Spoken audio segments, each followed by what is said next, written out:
கிறிஸ்துவுக்குள் மிகவும் அன்பானவர்களே, தினம் ஒரு தூதின் மொழியாக உங்களை சந்திப்பதிலே நான் சந்தோஷப்படுகிறேன். இந்த நாளிலே சங்கீதங்களின் புஸ்தகம் 34 15வது வசனம். கர்த்தருடைய கண்கள் நீதிமான்கள் மேல் நோக்கமாயிருக்கிறது, அவருடைய செவிகள் அவர்கள் கூப்பிடுதலுக்கு திறந்திருக்கிறது என்று தாவீது சொல்லுகிறார். அன்பானவர்களே, தாவீதின் வாழ்விலே நடந்த எத்தனையோ விஷயங்களில் ஆண்டவரை நோக்கி கூப்பிட்டு கூப்பிட்டு ஆலோசனைகளை கேட்டு எத்தனையோ விதங்களிலே அவர் வெற்றி அடைந்திருக்கிறார். தாவீதினுடைய வாழ்க்கையிலே எடுத்துக்கிட்டால் நிறைய இடங்களிலே வெற்றி அடைந்தார். தோல்வியை பார்க்காதவர்கள், எத்தனையோ விதங்களிலே சத்துருக்கள் அவனுக்கு எதிராக வந்தபோது ஒன்றிலுமே அவன் தோற்று போகவே இல்லை. இப்படி பல்வேறு விதமான வெற்றிகளை சம்பாதித்த ஒரு வெற்றி வீரன் தான் தாவீது. தன் அனுபவத்திலிருந்து சொல்லுகிறார் அந்த வெற்றியின் ரகசியத்தை. என்னன்னா, எந்த விஷயமாக இருந்தாலும் சரி, நான் ஆண்டவரை நோக்கி ஜெபம் பண்ணிடுறேன். என் வேண்டுதலுக்கெல்லாம் ஆண்டவருடைய காதுகள், கண்கள் எங்கள் மேலே தான் நோக்கமாக இருக்குது, அவர் செவிகள்லாம் எனக்காக திறந்தே இருக்குது என்று அனுபவத்தை சொல்லுகிறார். அன்பானவர்களே, அவருக்கு ஒரு நீதி, நமக்கு ஒரு நீதி தேவன் வைக்கலை. தாவீதை காட்டிலும் இன்னும் இதை கேட்டுக்கொண்டிருக்கிற உங்கள் மேலே, என் மேலே அதிகமான அன்பை கர்த்தர் வைத்திருக்கிறார்.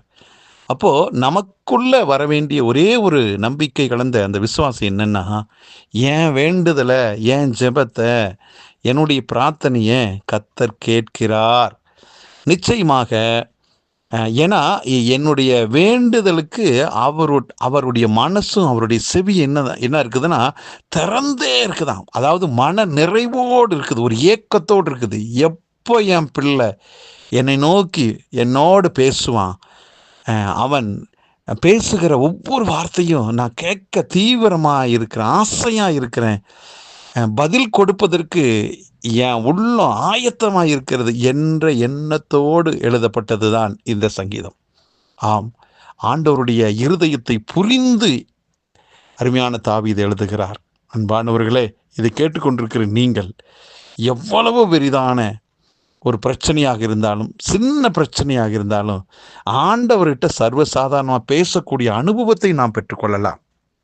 அப்படி பெற்றுக்கொள்ளும்போது நிச்சயமாக ஆண்டவர் நம்முடைய வேண்டுதலுக்கு செவி சரிந்து அவருடைய திறந்த மனசிலிருந்து நல்ல பதிலை கொடுத்து நம்மளை தூக்கி விடுவார். பயப்படாதீர்கள், ஆண்டவர்கிட்ட வாங்க, அற்புதங்களை பெற்றுக்கொள்ளுங்க, ஜெபிக்கலாம். நல்ல தகப்பனே, இந்த நல்ல வேலைக்காக நன்றி.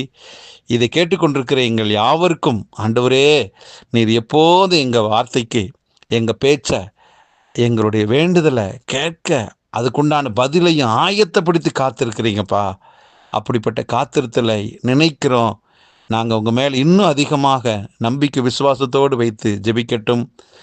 வெற்றி மேல் வெற்றி அடைந்த இந்த பூமியில் மகிழ்ச்சியுள்ள ஒரு வாழ்க்கையை நாங்கள் வாழட்டும். இதை கேட்டுக்கொண்டிருக்க எல்லாருக்கும் அப்படிப்பட்ட அனுபவத்தை ஆண்டவரே கர்த்தர் தந்து நடத்துவதற்காக நன்றி. இயேசு கிறிஸ்துவின் நாமத்தை ஜெபிக்க நல்ல பிதாவே, ஆமேன், ஆமேன்.